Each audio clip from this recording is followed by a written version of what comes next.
In this Architecture Today webinar with programme partners Sika, applying circular economy principles to achieve net zero.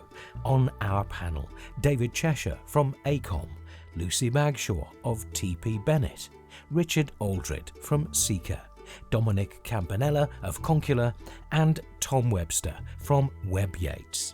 Your webinar chair is Ruth Slavid. I know this is going to be a really interesting event because not only is achieving net zero so important, but by thinking about the circular economy principles, we are having to think very differently about products, about design, and about how we manage design and knowledge. And we've got these 5 experts who are just going to be giving us amazing insights. I do hope you feel the same way, and I'm sure that what they say will trigger a lot of questions in your minds.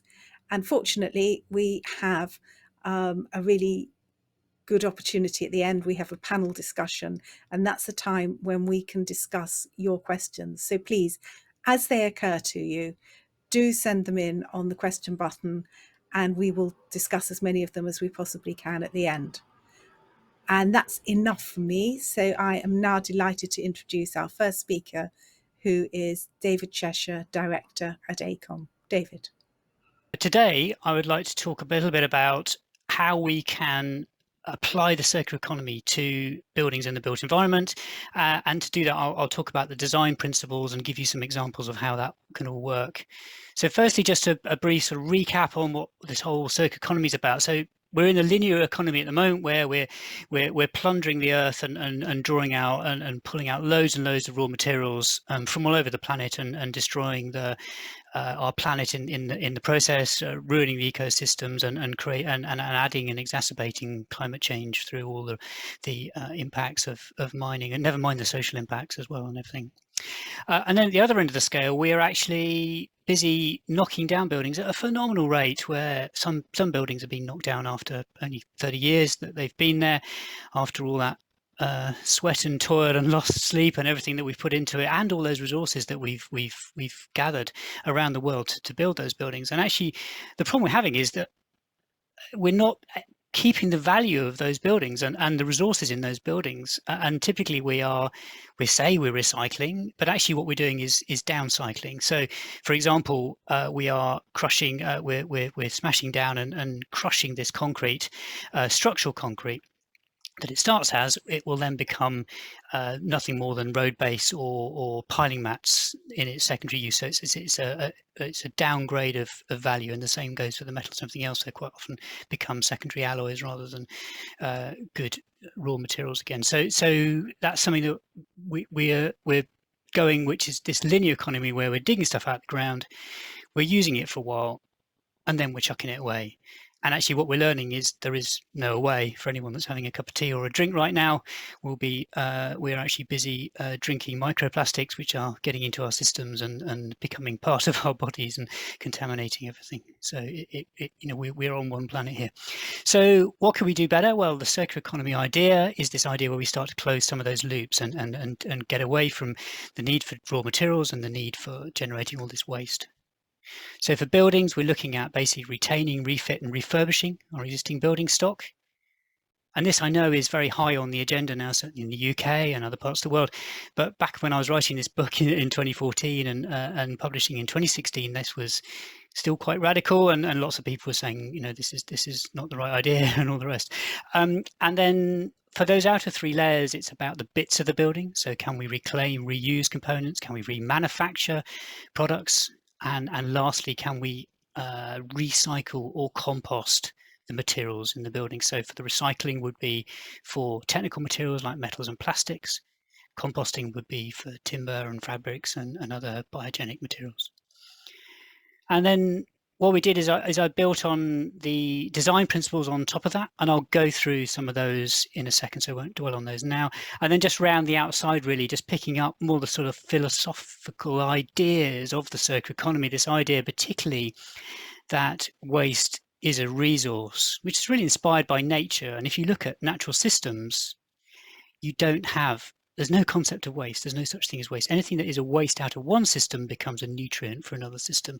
And really, ideally, that's what we should be looking at in the built environment and generally in industry, to say, how can we turn what is currently a waste into a new resource? And as designers, we are inherently creating the concept of waste if we're not thinking about what the next life of that building, component, material, product, or single-use coffee cup, or whatever it is that we're doing. So that's really a lot sort of the crux of the concept of the circular economy. So underlying principle, I think, which is very important and useful as a model, is building in layers. Very simple idea proposed by Stuart Brand and originally Frank Duffy. This idea that you have the different components of a building, because there's thousands and thousands of components in buildings, which of course make this a very complex model and a very complex thing to deal with.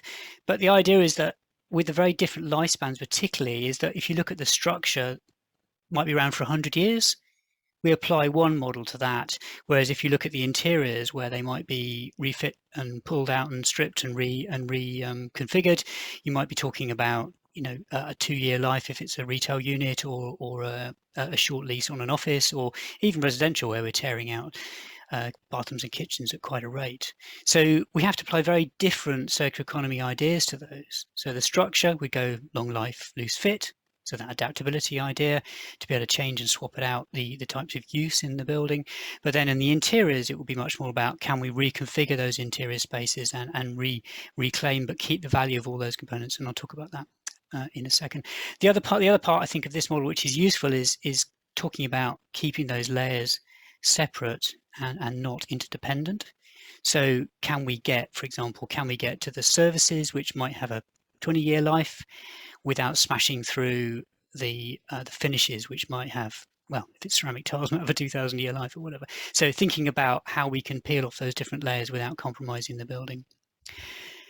And then these principles are all interrelated, really, but design for adaptability is this idea that, I mean, what's very useful is to look back at buildings that have survived the wrecking ball. So looking at buildings like Victorian warehouses and Georgian townhouses that are still with us today and have been through multiple uses quite often and are still here. And some of these are some of the principles we've been applying to our projects now, to say, okay, it's got a rectilinear grid, nice grid, and a nice clear floor plate is a really good sign of a potentially adaptable building.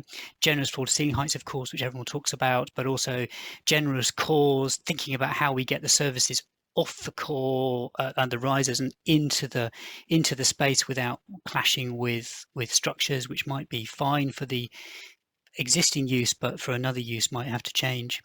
And then what's really interesting is running scenarios. So running scenarios for the floor plates. Like this, we did this on a project where we looked at a hospital building, was a hospital research facility, and said, right, could we turn this into an office? What would that look like? What would that mean for the design?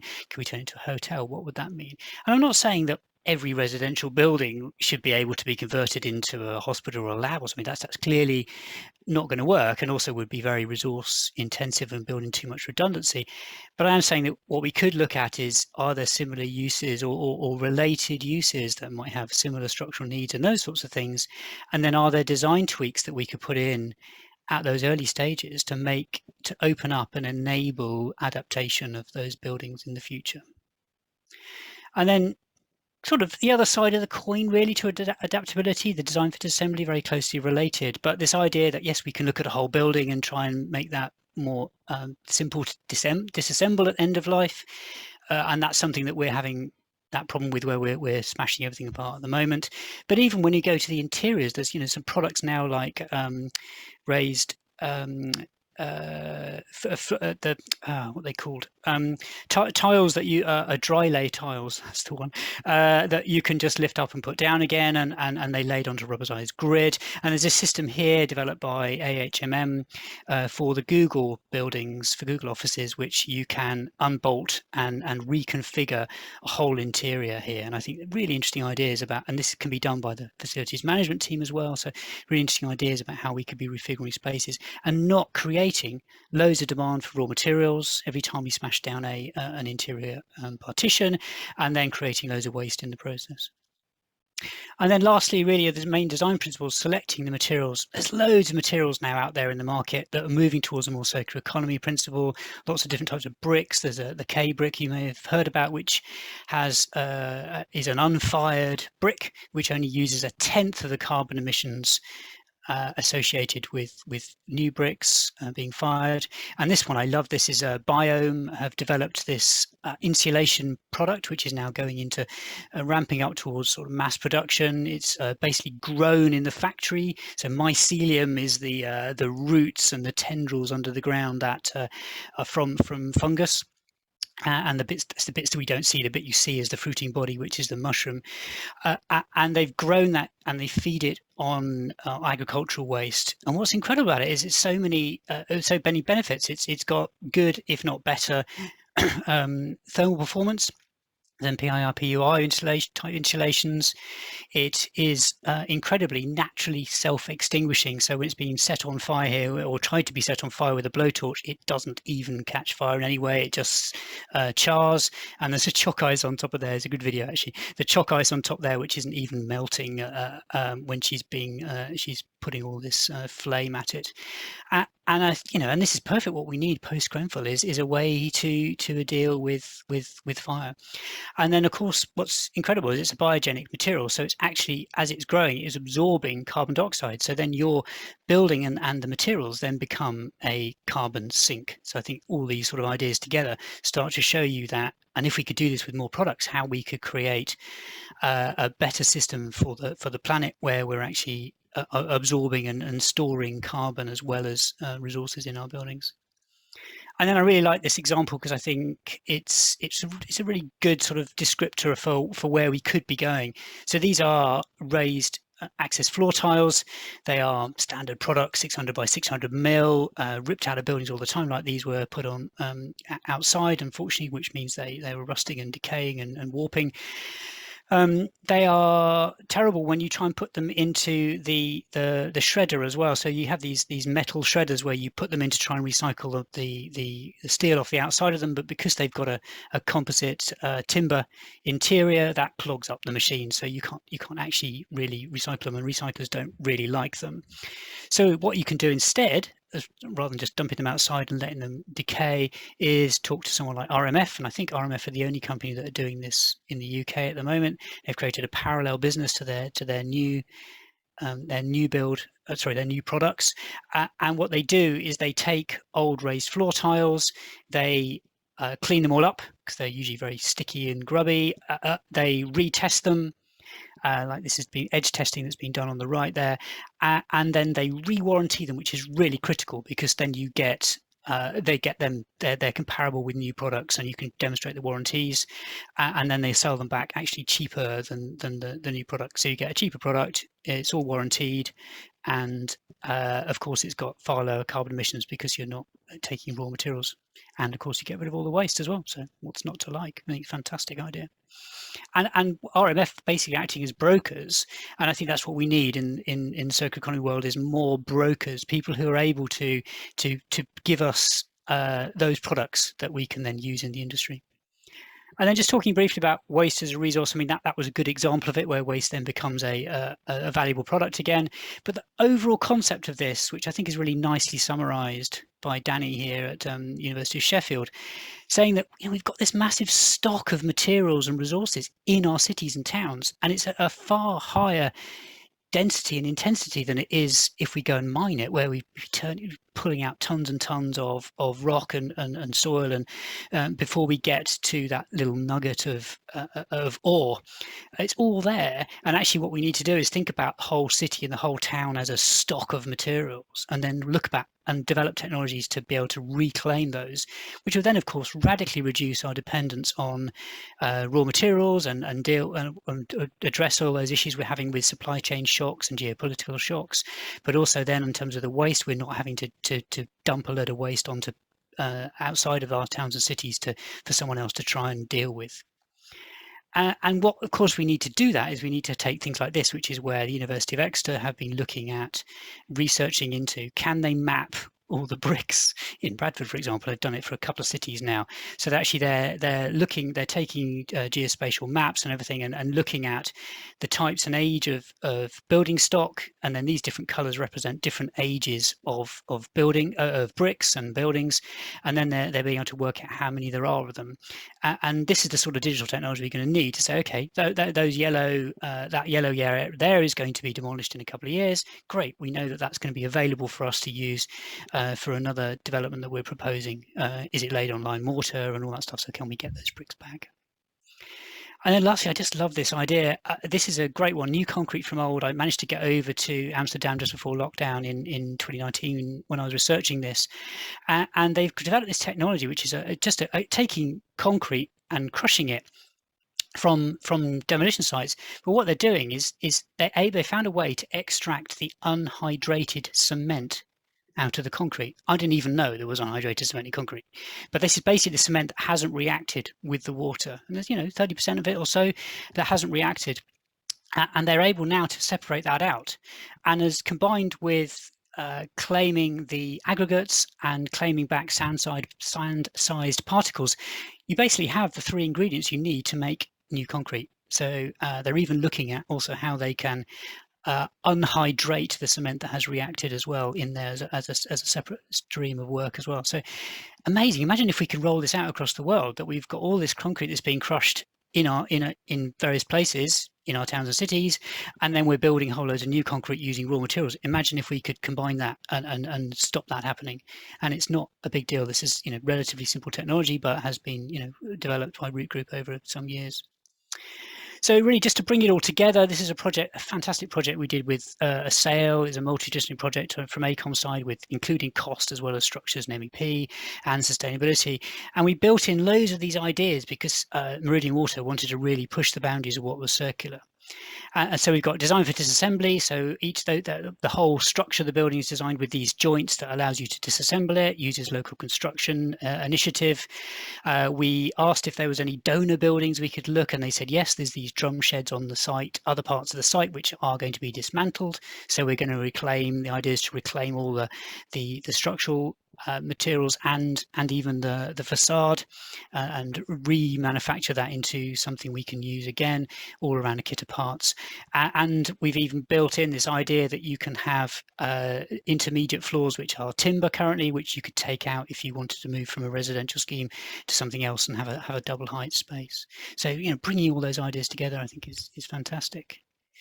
So really, that's it. That's my latest edition of the book, came out last year, bringing you loads of new case studies in. I've already touched on a fraction of them, but this idea that I just want to leave you with this idea really that we've got buildings that can be materials banks. So what we can do is we can put deposit materials into those nouns and resources and products into those buildings and leave a positive legacy for future generations where they can then reclaim those. Thank you for your attention.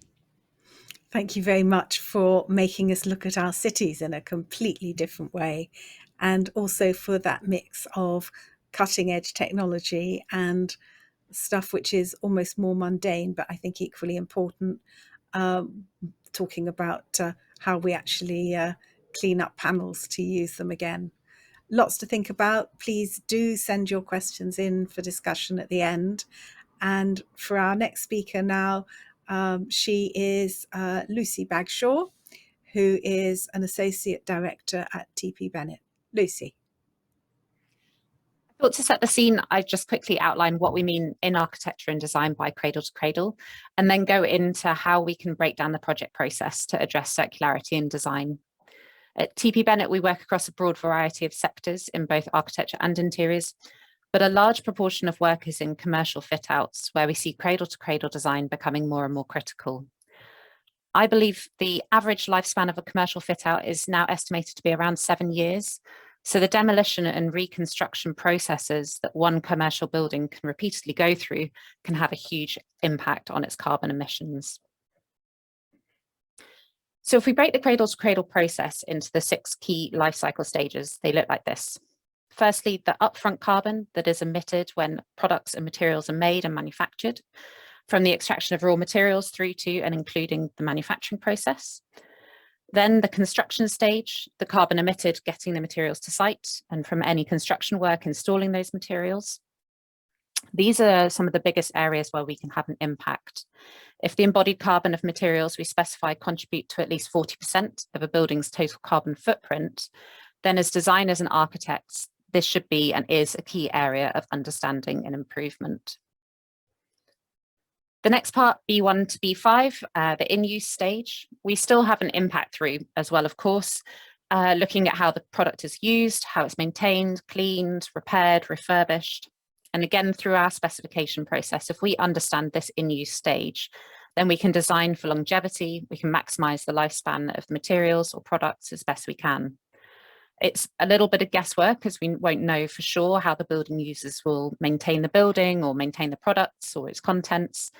But we can hope that by equipping them with as much information as possible, we can make it as easy as possible for them to maximize the lifespan of those contents.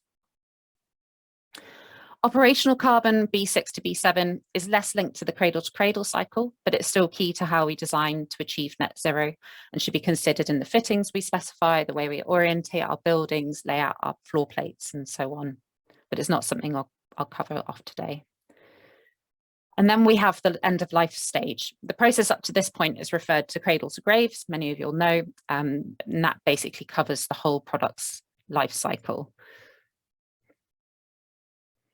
But the end of life stage and then beyond the building's life cycle are really interesting parts of designing for a circular economy. When we look at these sections, we can only really make assumptions at this point as to how people are going to treat what they're demolishing, how they're going to strip them out, and how they'll deal with the waste that comes out. But if we design to make it as easy and attractive for contractors to deconstruct and reuse responsibly, then we've got a better chance of saving some more carbon on the next cycle of building use.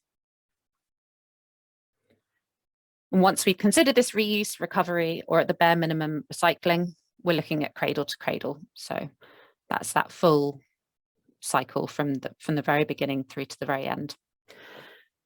So there's obviously a lot to tackle. And one approach that we use here is to consider how we can design for circular economy by using the project process as a framework. So right at the beginning of the project, we are often talking to our clients about potential sites to build on or relocate to. We know that by 2050, 80% of the buildings that will be around have already been built. So it's critical that we are starting to think about how we're using our existing stock wherever possible and improving those buildings rather than necessarily building new. And as selected architects and designers for our clients, we often have a really big influence on the buildings that are selected. We carry out feasibility studies for them and even get involved in discussions with landlords on behalf of our clients to evaluate the suitability of sites or their buildings. So we have a responsibility and we can urge the clients to find existing buildings which meet their needs as closely as possible. We encourage retrofit wherever possible and negotiate longer lease lengths with our clients on buildings for flexibility, for growth and adaptability so that they can stay in those buildings for longer. A lot of waste is produced through the strip out of speculative finishes put in by landlords to sell leases to prospective tenants. We see it all the time, carpet tiles, ceiling tiles, partitions, and so on. And this is a much bigger, wider industry problem, which really needs to be addressed. Can we use our imaginations, high quality visualizations like these, or VR even, to better effect and stop installing those products which are just going to be ripped out as soon as our clients move in? And we can also start to think about how the building suits the operation of the client, what waste facilities are provided, how can we make those better suit what our clients, how our clients function? Can we agree additional facilities with the landlords to reduce the waste produced going to landfill or incineration, which isn't much better? We need to be looking at pre-demolition or pre-refurbishment audits as a project and client team, going around together and assessing what can and should be retained as it is, what can be reused with adjustment or relocation, what has or could have value for someone else. And as we go into stage one, where we really start considering the brief, we need to consider how we start implementing things like pre-demolition, pre-refurbishment, or existing furniture audits. And in order for these to work, we need clients on board. We really need their buy-in and a shift in their mindset. So we're already starting to see this with a lot of our clients. This is just an example for a project that we are working on at the moment in Cardiff. And by explaining the amount of carbon that we were able to save by the reuse of partitions, plasterboard partitions, glazed partitions, and the ceiling tiles alone, they agreed to work with within the constraints of the existing conditions, and they saved over 30,000 kilograms of carbon by retaining those existing items and restricting the construction of new. So this is just something that we put together for them to explain how that breaks down and you know, where they could really have an impact just by retaining. This project contained around 70% of our clients reused furniture or purchased second-hand remanufactured furniture.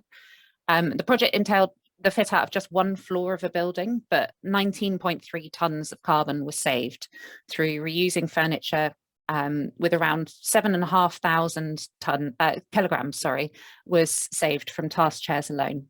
So, you know, for the clients, they saved money, they saved carbon, and it also provided a story for their employees, which is something that we're seeing, again, a lot more of.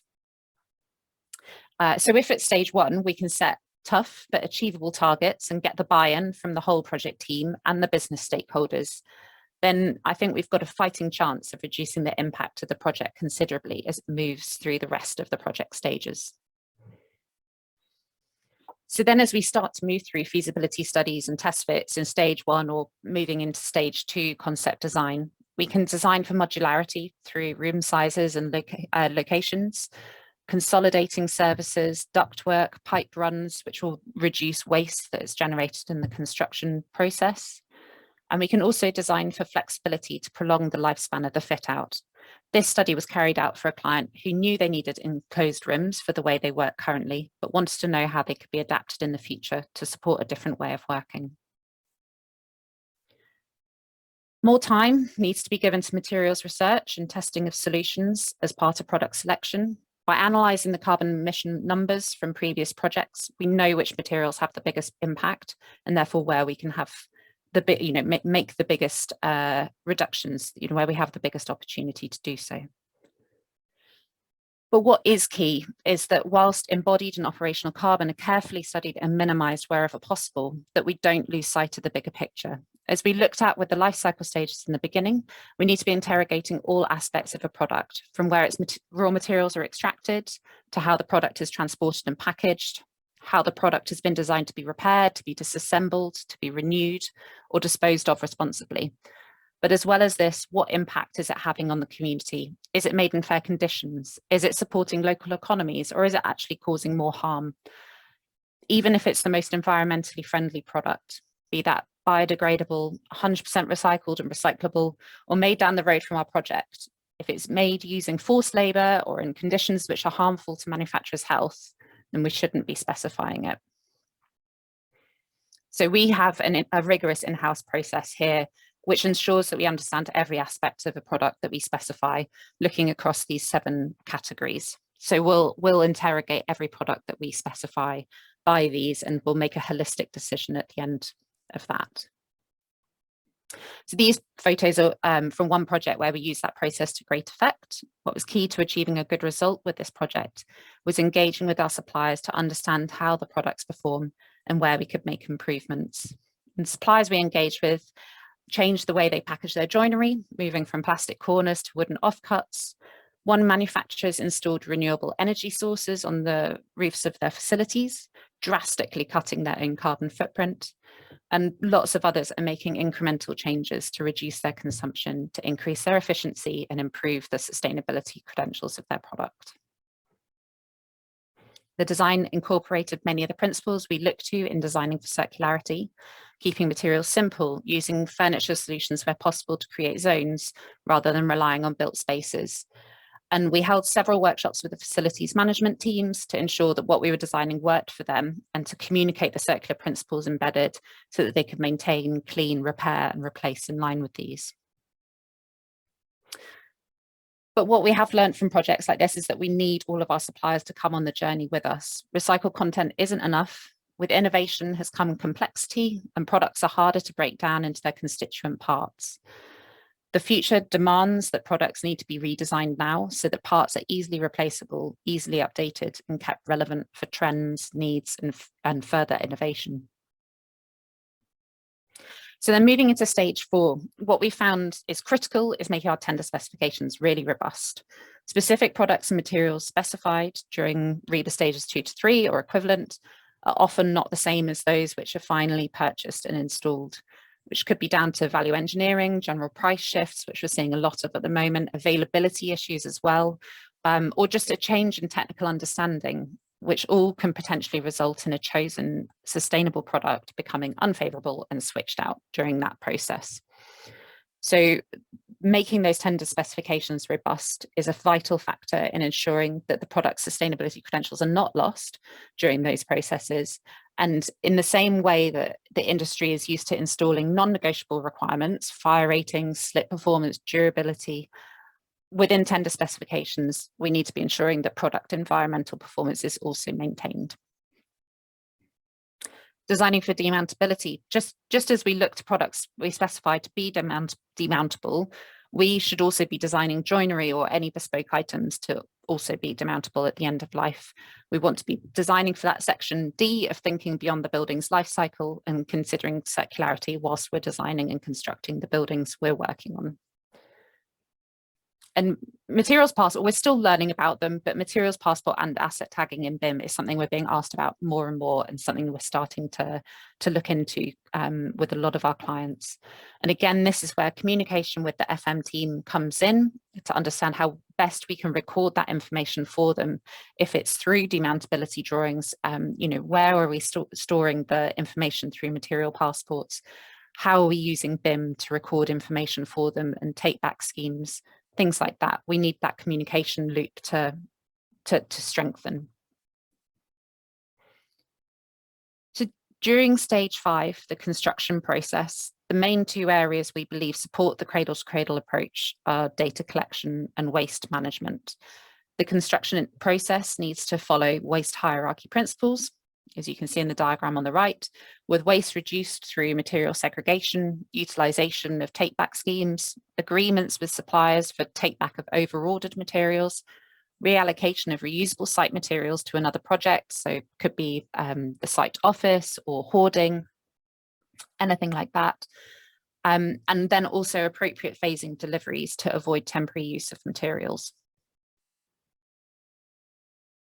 So then into stages 6 and 7, handover and in use. We found that the key ways to support the cradle-to-cradle approach is through communication. Firstly, through reporting on the data that we've collected along the way. So we set targets right at the beginning and we continue to collect data so that we can learn from it, to teach others about it. And this feedback loop is going to educate us, but also the client and design teams for future projects or premises. So that's really important. And then again, with the users of the building and critically the FM teams that I mentioned before, our relationship with our suppliers and the FM team needs to develop so that an O&M manual is no longer just a Bible of maintenance instructions, but one which provides valuable knowledge as to how to maintain, how to repair, recycle, or send back products. And finally, we need to educate the end users on the design, why choices have been made and how to look after their new building or their space or their community area to prolong lifespan of products, of components. So in summary, circular economy principles should be applied throughout the project process to support ambitions of achieving net zero. Communication is key, be it with clients, contractors, suppliers, or the rest of the project team. But rigorous and careful specification is critical to ensure we're not leaving other areas of sustainable design behind in the chase for net zero.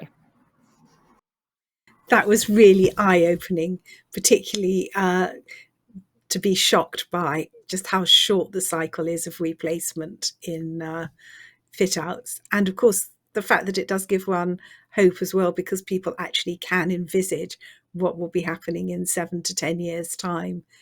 So that designing for disassembly and reuse doesn't sound like a completely theoretical prospect. Again, please do send in the questions that have occurred to you listening to that presentation. And we will now move on to our third speaker, who is Richard Aldred, who is Head of Technical Innovation and Compliance at Sika UK. Richard. Hi everyone. We're really excited to talk to you today about the next generation of single-ply membranes, Sarnafil AT. Here at Sika Roofing, we're well known for a number of different waterproofing solutions. We install many millions of square metres of these every single year across the UK.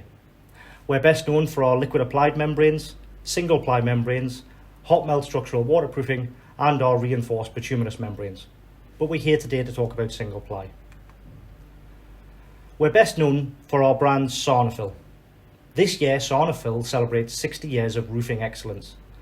We've installed millions of square metres of Sarnafil up and down the UK, and it's a brand that really does represent proven performance for our customers, our architects, building surveyors and specifiers across the whole construction spectrum. When we look at the UK technology split, bituminous membranes make up a big part of the UK market. However, liquid applied membranes take up roughly a quarter and single ply takes up roughly the same space. If we focus on single ply in particular, the technology that goes into the product is split like this. In the UK, we are very much dominated by PVC membranes or polyvinyl chloride. EPDM membranes make up a large part as well, but they are typically reserved for the domestic or smaller project type market.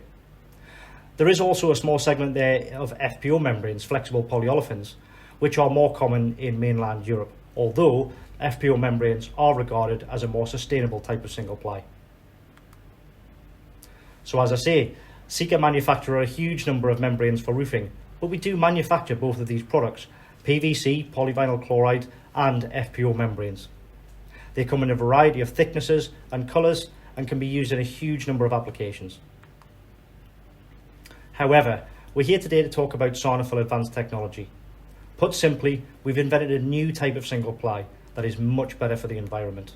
It's the most sustainable membrane we've ever produced. Innovation is at the heart of everything that we do at Sika. We have a huge number of research and development facilities all across the globe, which lead us to new product innovations. But all these innovations are useless without sustainability being part of our core message. So, this is what Sarnafil AT looks like. It appears as a typical membrane just to look at it.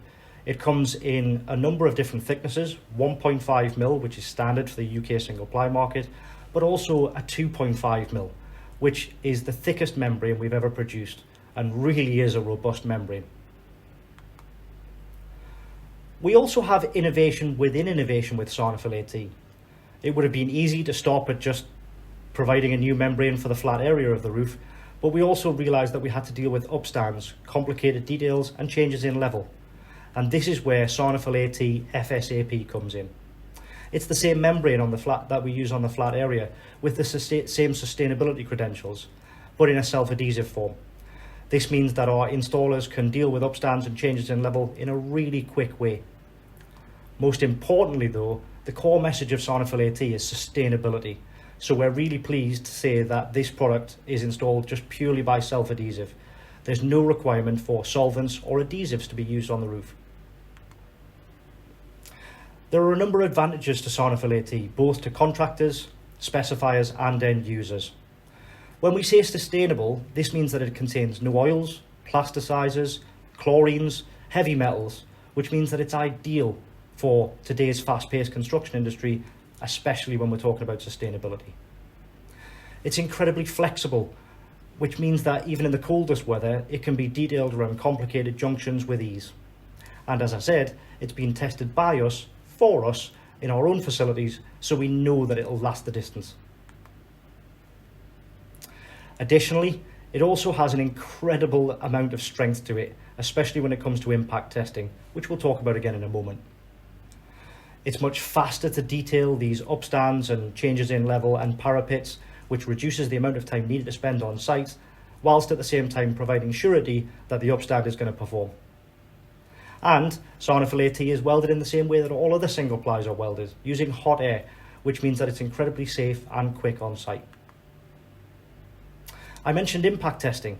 We've undertaken a huge amount of testing with Sarnafil AT over the last few years, and we can say with certainty that whilst both membranes perform admirably, the 2.5mm thick membrane really does have results that would surprise some people.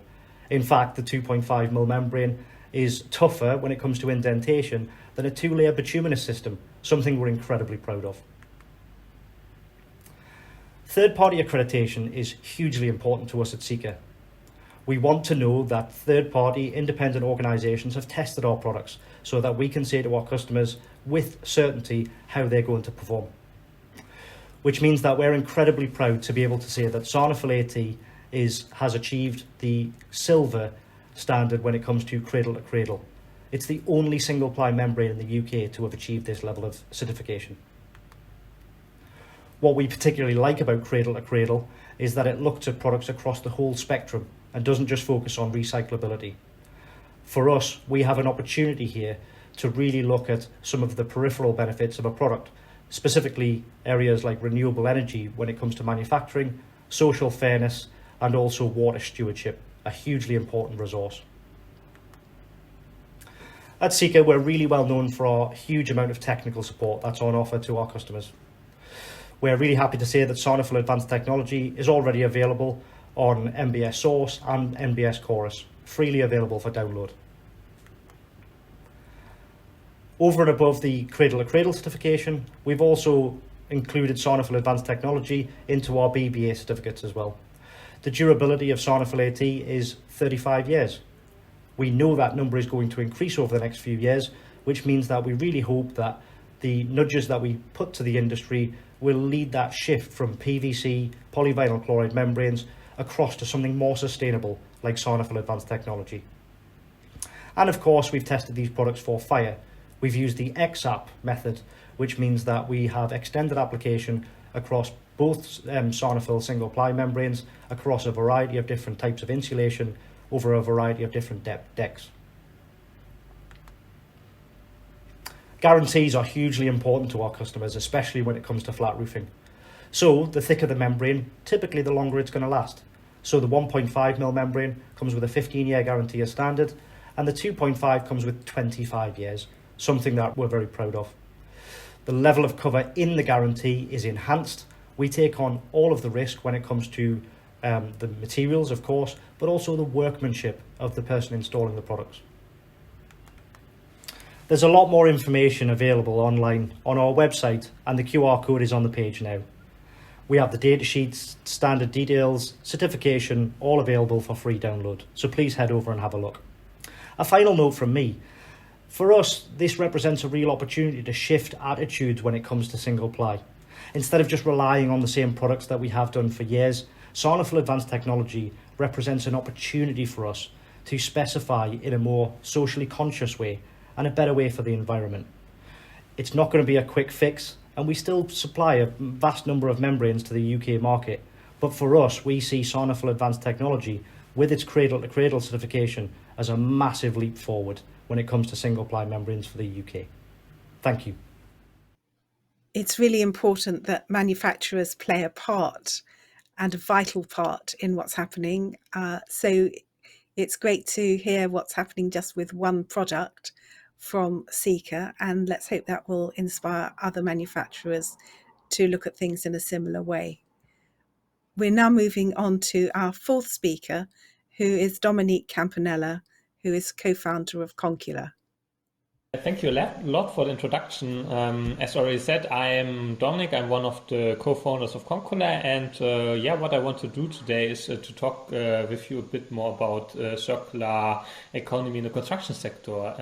And this is particularly important as the construction sector is the largest polluter in the world, with 60% of waste and 40% of GHG emissions. I think these are numbers which are already known, but what's particularly striking is that when you look at the emissions, we always think about the energy which is used for example, the heating and so on. But more than half of the emissions are actually coming from the production of construction materials. And this is something we so far not really looking into. So the so-called embodied carbon in buildings is something which is overseen so far in the whole discussion about getting net zero. And the reason for this is actually to make waste model of construction materials. So we take resources out of our earth, we are producing the materials, and then we are disposing these materials after sometimes just 5, 10, 15 years. Although these materials are actually in a very good state and can be recirculated and can be used again. But when you look at the numbers, it's shocking that only 1% of materials are reused today. And so this is something we from Concular and of course also other companies want to change. We want to actually establish the so-called take, make, circulate model. So where you do not dispose the materials in the end, but you really close the material loop so that materials are going again into either production process or directly into a building. And when you look at that, you can actually look at buildings as material source.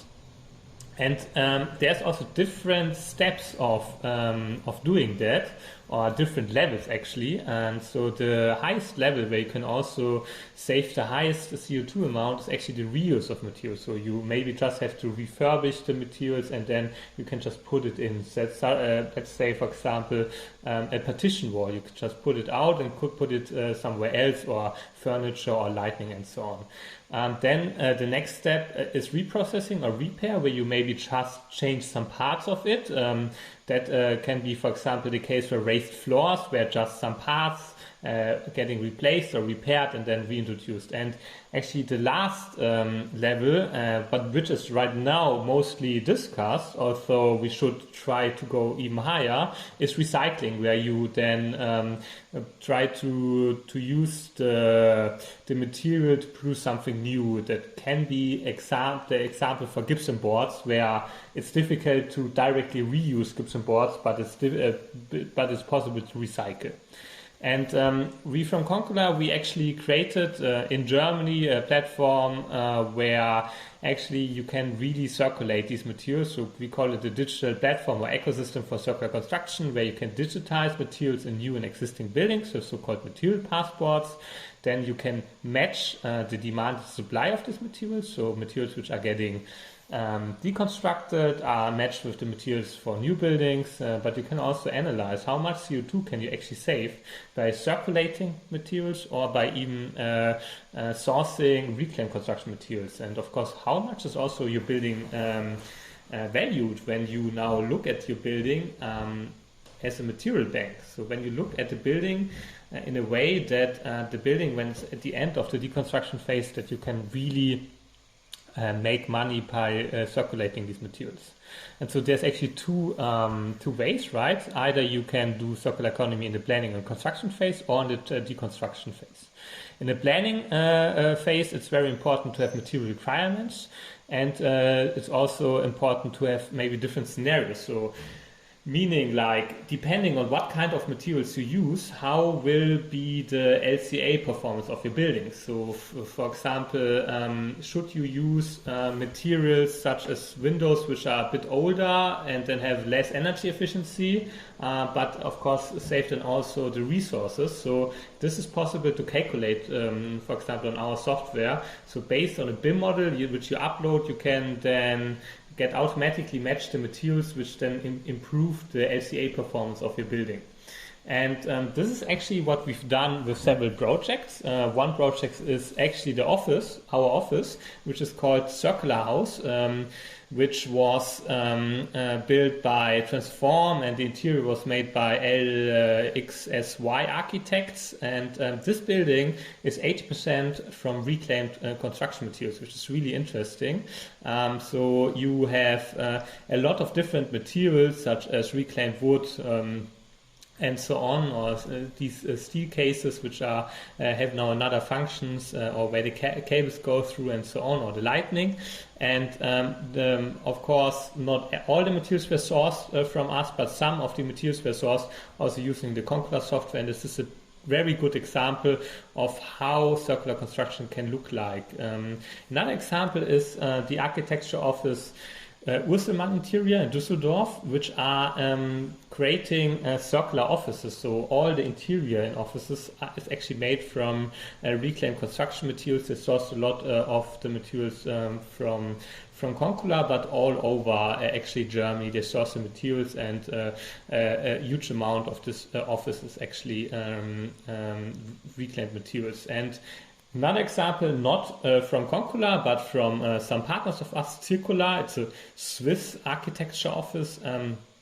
They actually also built a hall, which is called Hall 118 in Winterthur in Switzerland. And here you can see how they actually store the materials and then systematically reuse these materials. So they're also doing very great work in this area.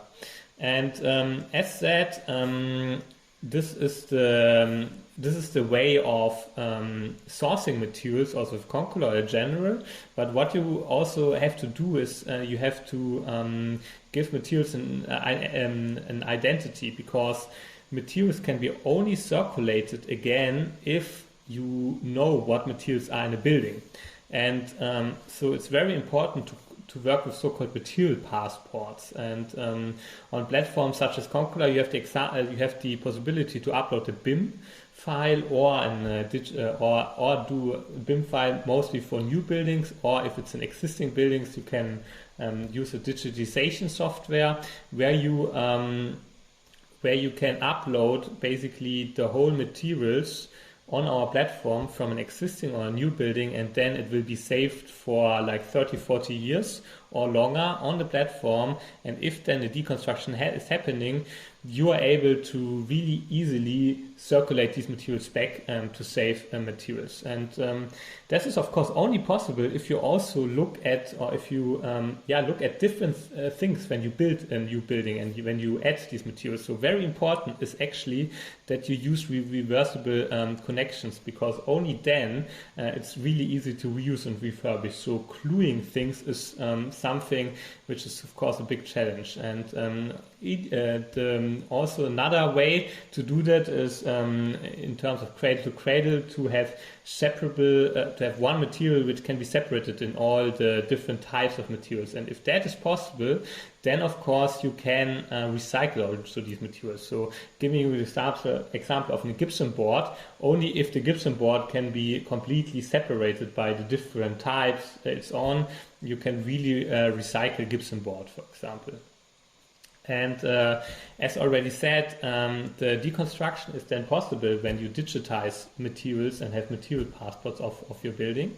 And when there's an existing building, of course, you don't have a BIM file. So it's very important then that still the materials in existing buildings are getting identified. And this is, for example, in our case, done by using 3D scans. So we have a 3D scanner going through the building, and it can automatically already identify materials.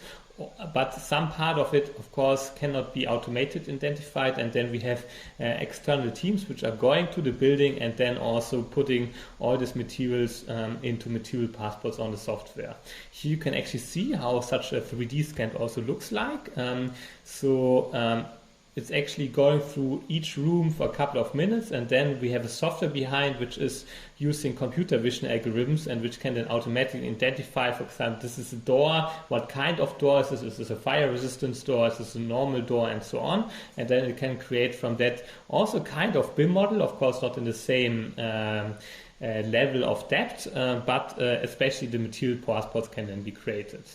And here you can actually see how this automatic identification looks like, or how such a BIM model can look like from an existing models. And as already mentioned, it's also important not only to identifying the materials, to circulate the materials, but also then to measure what the impact is. And you can calculate the impact with an LCA calculation. So you can really calculate how much CO2 do you save by either sourcing reclaimed construction materials or by circulating these materials back. And it's very important because only when you measure it, you can really show also the value of it. And of course, it's also very important for future regulation. And how we actually doing that as Concular is that we are not directly recirculating the materials to buildings, but we work together with manufacturers and recycling companies in between, because they are then can refurbish, repair the materials, and also can give the warranty to materials. And this is a very important point, because it's very often a challenge for architects to use these materials, because there's the missing warranties, but and guarantee. And by doing that with manufacturers and recycling companies, this is of course possible. And what we from our experience see so far, that we can save per square meter around 0.15 tons of CO2 equivalent, and can also save up to 30% of disposal costs, because when you circulate these materials, you save the landfilling costs, and that of course adds up, and I can say it's not only good for the environment, but also good economically, which is then of course a very good argument for the building owner to do that. Very interesting can be like what kind of materials are quite easy to reuse, for example lamps, ceilings, concrete plates, raised floor panels or glass partitions. But there's many more, and what is very important is also that you can tell a story about these materials, because somewhere else it's sometimes very exciting to tell like what kind of materials were there in. And as said, like these materials, then they are used, they are taken out, selectively deconstructed from the building, and then put into refurbished with, for example, manufacturers and so on, and then circulated or sold by the manufacturers or by Concular into new projects. And of course, that also leads to many more knowledge in terms of how to selectively deconstruct materials. So this is something we created, of course, a lot of knowledge, and where we think that deconstruction companies will also increase knowledge on how to selectively deconstruct materials, so that you don't damage them while deconstructing. And of course, this is only possible by having a network of different stakeholders. So companies like Concular cannot do that alone. So it's about everyone in the supply chain who has to work on that. It's starting with the architecture office, with the building owner, with the deconstruction company, the manufacturer, transportation, and so on. And all together, they can only do that. And for example, how we're doing that at Concular is that we have a circularity program where all these different stakeholders are together. And then we are working, and we're also connecting to each other, so that we can drive the whole circular economy or circular construction ecosystem in the German-speaking area. Maybe to give you also status about Concular, we are right now 35 experts in different fields, from architecture, engineering, and so on, working on the circularity every day. And we, of course, executed a lot of projects already with public and private portfolio holders. 2 projects very shortly. One is the Karstadt Hermannplatz in Berlin, 80,000 square meters. You can see on the left how it looks like now and how it would look like on the right. And this is actually done by Signa. And so what we did, this is like they created a complete sustainability concept to save 70% of CO2 emissions, where one part is also to recirculate the materials from the existing building. So this building will be retrofitted, it will be not demolished. What we did was we went into the building, we digitized all the materials, and then architecture offices had to compete on a competition how the new building will look like based on the materials which were identified there. So the new building will include most of the materials. And so these are some examples of materials which we added here. And last example is this refurbishment of the Mercedes-Benz Arena in Stuttgart. So it's a soccer stadium, and 10,000 square meters of the main stage and also the VIP area was were like refurbished. And so what we did was, of course, to digitize all the materials. We then had to selectively demolition, for example, this bull's-eye windows, which were deconstructed, but also like these seats. So 5,000 seats were sold, and also a lot of like technical equipment and so on. And so we circulated around 90% of all the materials which were digitized here. And so with this soccer club is the first circular soccer club in whole of Germany, and maybe also in whole of Europe. And we also have some curiosities like these cabins from the soccer players, which were also auctioned and so on. So a bit different project, but in the end, it's also an example for circular construction. And yeah, with that, thanks a lot for your attention. It's really interesting to learn just how much is involved and how much is needed to achieve the aspirations of those projects. Thank you very much. Again, everybody, please do send in the questions, which I'm sure are occurring to you thick and fast. And before we get to our discussion, we are going on to our final speaker, who is Tom Webster, Director of WebbYates. Tom. I'm going to talk about reuse of steelwork today, which we at WebbYates call urban mining.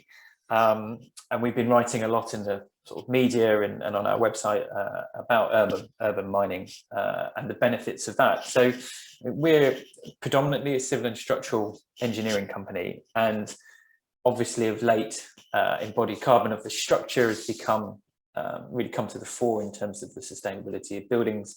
And you know, on the slide you can see in front of you, there's three typologies of buildings, and between the substructure, i.e. the foundations and ground floor slabs, and the structure, the structure itself is making up for 50 to 60% of the embodied carbon in a building. This is why structural engineers have been talking about this for some time and are continuing to talk about this. So at WebbYates, we like to think that we were talking about embodied carbon before it became fashionable.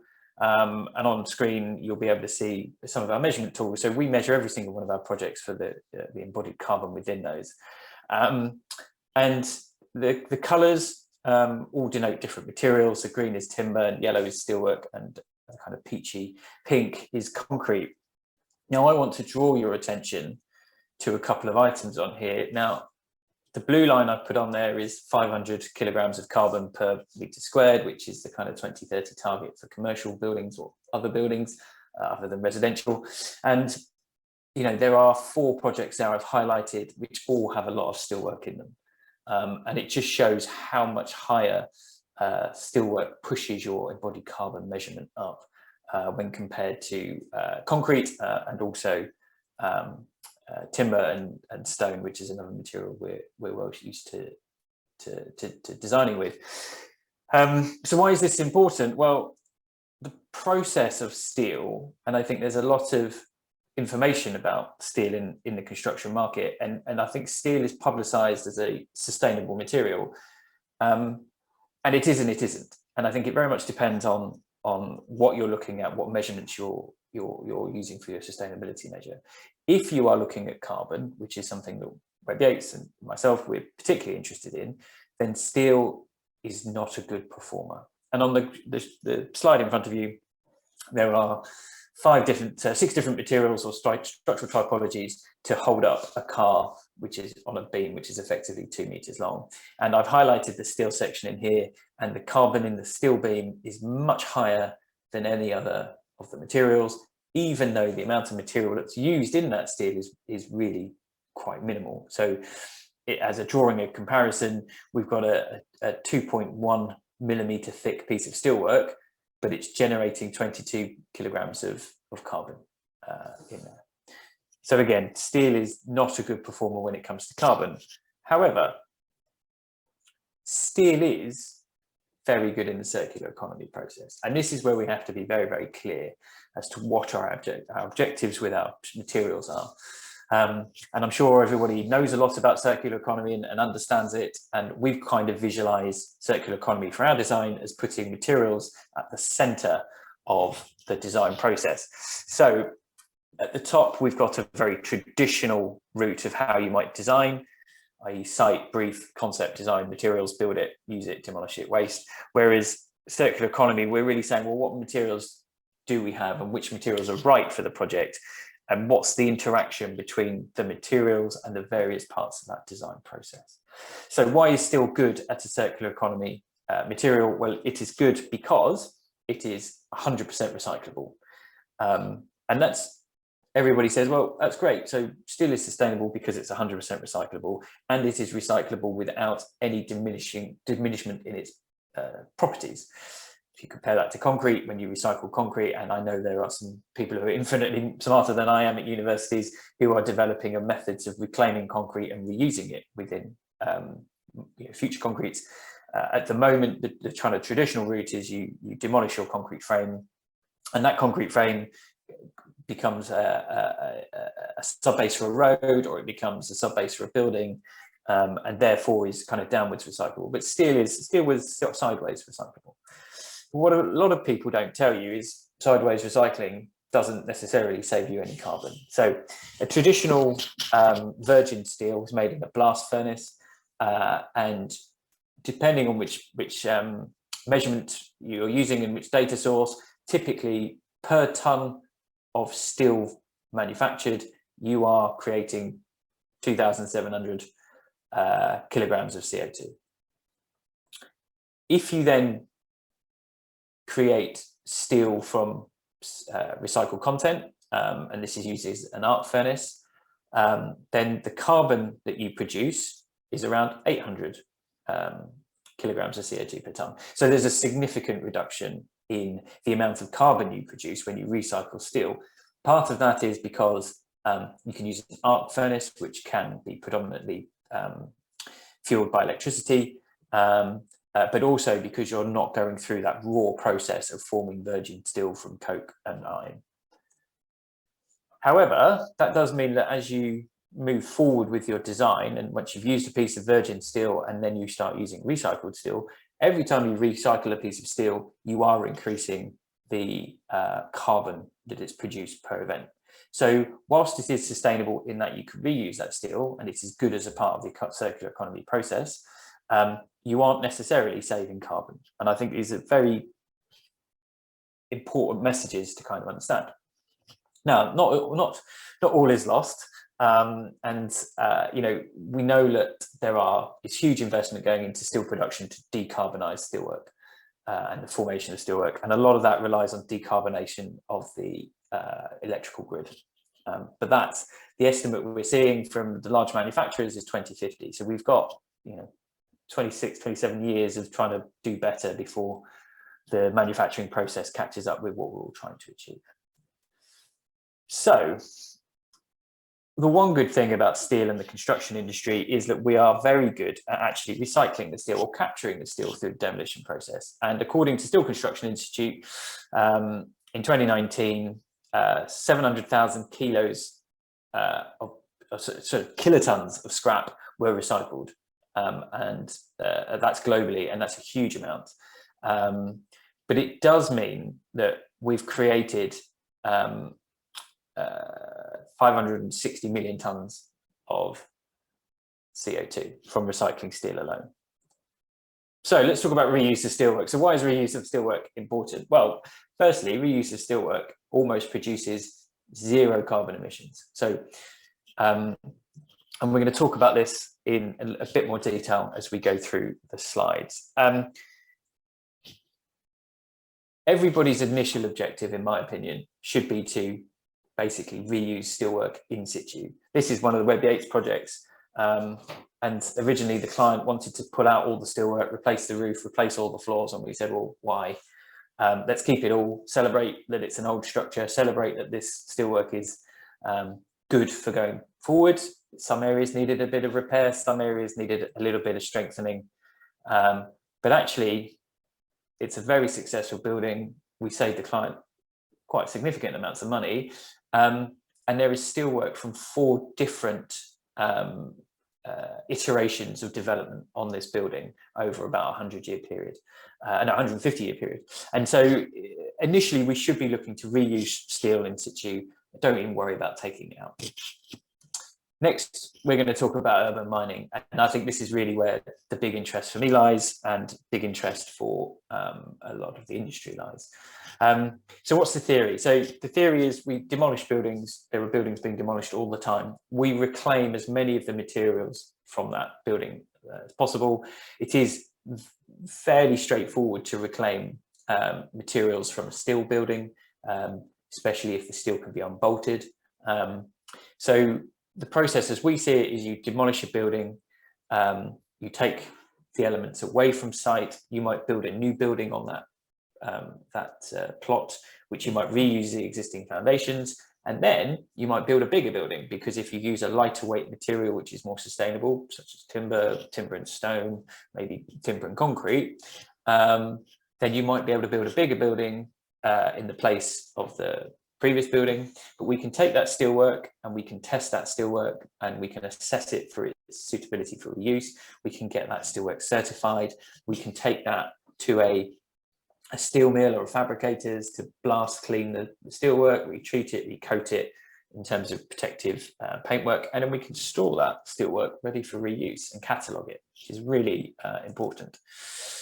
So testing and assurance is a key part of this process. So we have to test the steelwork to make sure that it's fit for being used, and we know what the strengths are that we're using, and that we can then make sure we design that into the process.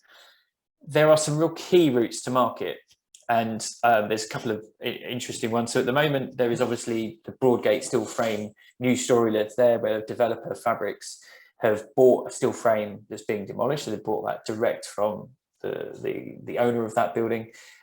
Or what a lot of people don't know is there are a lot of companies out there that stock steel for reuse. Cleveland Steel being one, but there are numerous others. There are benefits from getting your steel from a stockist, in that the assurance is already done, the steel is already stored, and it is already catalogued. So it's an easier, quicker process. So as I said earlier on, a very high proportion of structural steel gets recycled, but as you can kind of see from the picture, none of it looks like it's suitable for reuse, and that's a key issue. So designing and buying for reuse, really important part of this. So we can effectively buy a building that we know is going to be demolished, and we can get the steelwork catalogue, get it tested, and then we can plan that into our design. However, the design may need to be quite flexible to accommodate the steelwork. Otherwise, you are going to get a high proportion of wastage from that process. So by that means having flexible structural zones. It means being not too picky about the weight of the steelwork. Obviously, it has to meet the design criteria, which typically is deflection or is strength. But ultimately, if you're designing a building and you've pre-bought the steel frame, you've kind of got to learn how to use the steelwork that's there. Now, this is a building that was designed by WebbYates about 10 years ago. This is not designed using steel that was reused, but it is designed using the steel that the stockist had in stock. And actually, that was key to developing the form. So in this instance, the stockist said, this is all the steelwork I've got. I can sell it to the client at this rate. That's going to provide a 20% saving on the current design on the building. What can you do with it? And we came up with quite an interesting structural form, which utilizes rods and flat plates. Has actually created something quite unique and quite stunning. But actually, the same process that we've used for designing this building is actually the same process that you would use when you're designing for reuse. So you're trying to use the steel that's available, not necessarily the steel you 100% want. Alternatively, you can go for performance-based design, and I think this is quite a new method of thinking for structural engineers. However, it is very similar to what our colleagues in the building services industry have been doing for a long time. So we do a design and we specify the performance of the structure across the building, such as maximum beam depths, maximum forces on beams and deflection criteria. And actually, we could then pass the whole design over to the contractor and their fabrication team, and then they can see what is in stock at that point in time. And this is a real key problem. If you go to a stockist now and say, right, we're at stage 2, what steel have you got? We want to use that going through the design. If you don't buy that steel at that point in time, when you come back 6 months later to buy that steel, it'll have gone, and the steel stock will be completely different. So performance-based design is a different approach, and there's obviously risks and opportunities with that, but maybe thinking about pushing the design down the food chain to the contractor and to the fabricator means that at that point in time you can buy the steel that you want, which is for reuse. So what's the big headaches that we have in the industry at the moment? Well, as I said, a lot of the steelwork that we demolish from buildings is reclaimed into new structural steel, i.e. it's recycled. And so it's actually, there's the onus on us as designers and on clients to specify that we want our steel to be reclaimed. The modus operandi of all demolition contractors is to effectively take the steel away for free and sell it into the recycling process. At this point in time, i.e. the last 2 or 3 weeks, to the steel for reuse stockists I have spoken to, steel from them is significantly cheaper than it is from buying from the market. And actually at the moment, you'll get better rates for having a steel for reuse stockist buy your demolished steelwork than you will get for recycling it. So actually the economic forces are also moving in the right direction to allow us to make this a real opportunity for everybody to use. The key headache all the stockists have is they don't have enough stock. And so the more steelwork that we put into the market for reuse, the better. So why is this, why do we need to know about this and why do we need to think about it? Well, the key things are, when you demolish the building, you've got to think about demolishing it for reuse. So the steelwork has to be demolished in a certain way. We have to unbolt connections. We can't just go in and cut steelwork willy-nilly. We can't break out the slabs above in a method that leaves the beams and columns bent, buckled, and outside of their standard tolerances. So we need to specify how we want that steelwork to be demolished so that the demolition contractors can take appropriate methodologies to reclaim that steelwork and then allow for it to be sold back into the market. To help with that process, the Construction Steelwork Association has been working on a specification for reuse, and this is free to download from their website at the moment. And the key thing in here is it talks about how you can demolish steelwork to be reclaimed and reused, and also how you can specify the steelwork going forward into your designs. So that is me coming to the end of quite a quick sort of canter through steel for reuse. I think the key take home for me, and hopefully for everybody who's watching this presentation, is if you reuse your steelwork, your carbon footprint for your steelwork for your building is almost nothing. And that is much better than the alternative, which is actually generating quite a lot of carbon. Even though you're using recycled materials, which makes you feel quite good about the process, we're not necessarily ticking all the boxes in being sustainable. Thank you. I'm fascinated by this idea that the engineer is almost abdicating what was their traditional role in determining the form of the steelwork or the structure in the building, albeit obviously still taking responsibility for it working. Anyway, as I've said before, there is a lot to talk about. We're now going to bring everybody back in for our discussion. There we are. And Jason is going to give me the first question. Jason.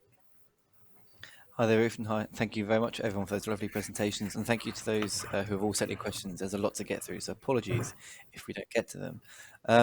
So the first question is, do the presenters believe that a move back to absolute specification as opposed to performance specification is needed to better deliver cradle-to-cradle or circular design? Thank you. Well, I'm going to put that to Tom first, because I think you're rather saying the opposite, aren't you? Albeit in your context. Tom.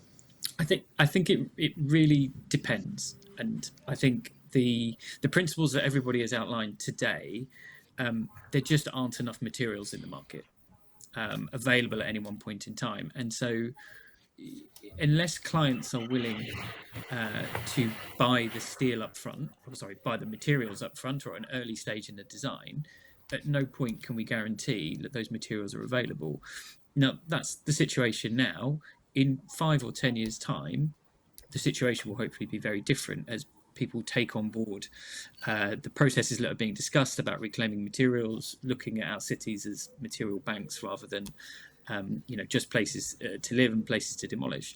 So it's an evolving market. I think in steelwork, on the projects that we're trying to do this on, it's quite aspirational, and there have been success stories, but because of the cost of steel, people will buy the steel very, very quickly, and it will change. The stock is changed, daily, and therefore you can't fully say that you're going to get all that recycled steel or reused steel that you want at the point of design and until tender. So the onus then does go on to the contractor to actually make sure that they're sourcing that steel from somewhere where it is effectively been reused. So we can either do a traditional design, and then we can say, look, we want you to hit 80% of the steelwork to be reused, or we can just say to the contractor, look, here's the design, we've set the form, we've set the parameters, we think you can hit 100% design for reuse, but we all know that tender periods stall, we all know that projects stall, and therefore there's always that risk that when they come to market to buy the steelwork, it's not going to be there. So, thank you. Lucy, I know that you were talking quite a lot about trying to protect specifications, so I'm guessing this is something you care about. Absolutely. It's something actually that we've had a few conversations with contractors on recently. One of the issues that we've had raised is subcontractors not buying into all the products. So if we specify absolute specification products rather than performance specifications, then they're not always going to guarantee the performance, the durability, the installation of those products. So, and we can't be experts in absolutely everything. So sealants, for example, we do have to, we'll have some knowledge of, but we need to understand from the installer's perspective how they work with the material from a durability perspective. So it's not really as easy as us being able to specify absolutely the critical items and the specific items for each product. And Richard, I'm thinking you might have an opinion about this, because this is your product which may be specified and then unspecified as time goes on. We've always struggled in the manufacturing world to make sure that the right products are specified for the right project. But I agree with what the other panelists have said. I feel like if we're in a position where we've provided a really good quality specification for Sarnafil AT, or indeed any of the products that we manufacture, we're always disappointed when we see a value engineering process that perhaps doesn't consider some of the true aims of the original designer, which is always going to be a risk, especially on design and build projects as opposed to traditional contract-led work. However, we are massively heartened by the fact that the designers that we come across and that we work with today certainly are starting, in my opinion, to really value the quality of the original specification from a manufacturer. Contractors are often liable for the finished project. So how keen are they on using reclaimed materials which maybe do not have a similar or the same certification warranty as virgin materials? How are those conversations going with architects and contractors to kind of get them on board as well? Dominique, I'm going to ask you about this. This is definitely something you have to discuss with the contractors, so they are not too keen in when you come with that, because of course it's a point of warranty and guarantee. However, and I think this is also what was mentioned already here before, is working together with the manufacturers who then can give as specific warranties on the product is actually the way to go, and with that you can definitely also then have much better talks to the contractors. So it is some work right now to discuss. I would say the architects, they don't have so much issues with that, but definitely the contractors, they have discussions, but with manufacturers, but also there's like insurances for that and so on, which you can then additionally buy so that you can decrease this fear of the warranty. And David, where do you see this? You've obviously looked into the subject a lot, and it must be one of the questions that's thrown at you by clients and prospective clients.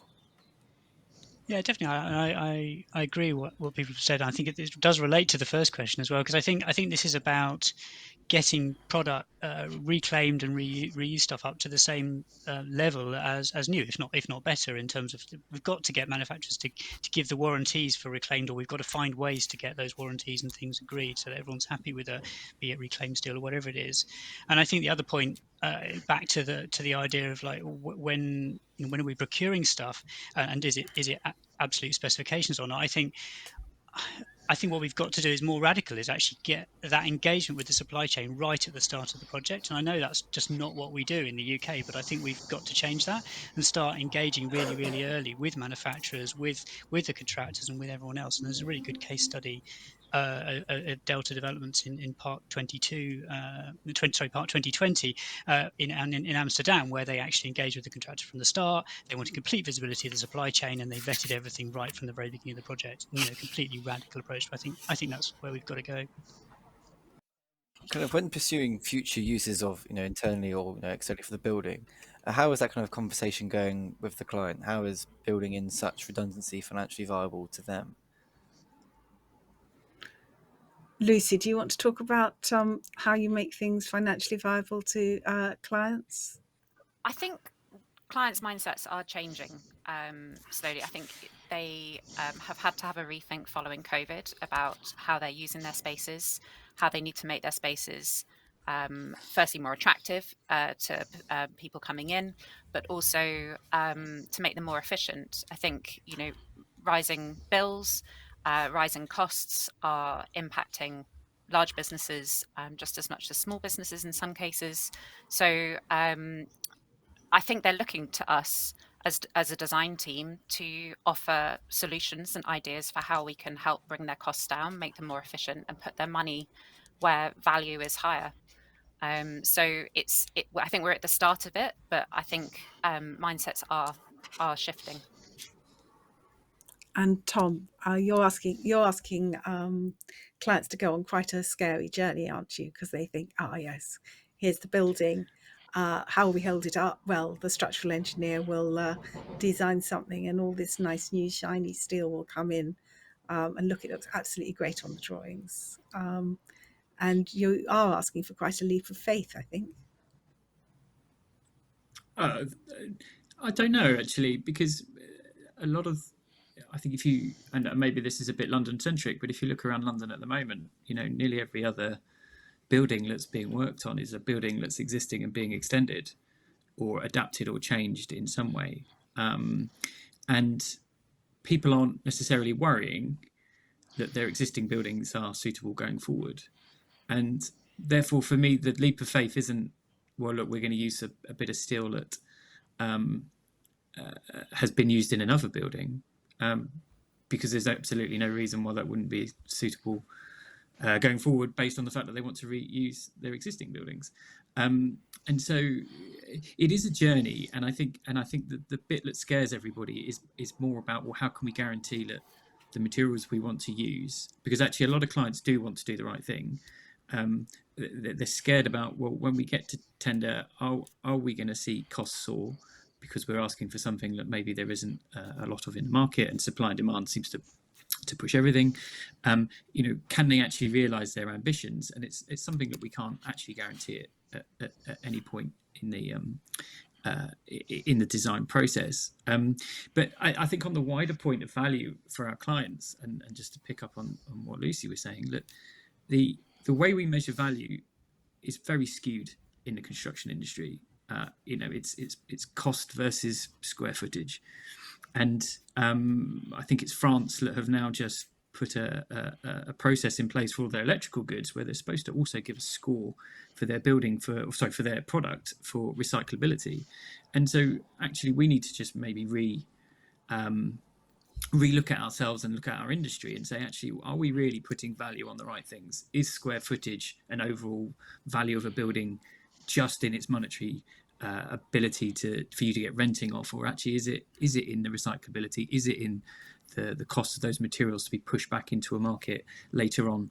And as we go forward in designing new buildings, we should be giving them a rating for their adaptability and their suitability for going forward. And I think there's been some really interesting projects presented today by the panel, which really show that people are beginning to think about these things, but no one has a measurement tool for putting value on them. Well, there's a challenge. Maybe it's one of you, maybe it's somebody who's been watching it, who has to come up with the measurement tool. As I said, we've had a great deal to think about, and I think we really, is obviously the way we have to go. And I think we will be changing the look of our cities, and even more so the way that we look at them. We have unfortunately run out of time. I'm sure there were many more questions. Thank you to everyone who sent in the questions.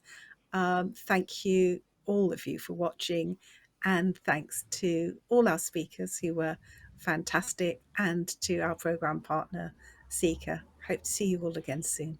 Bye.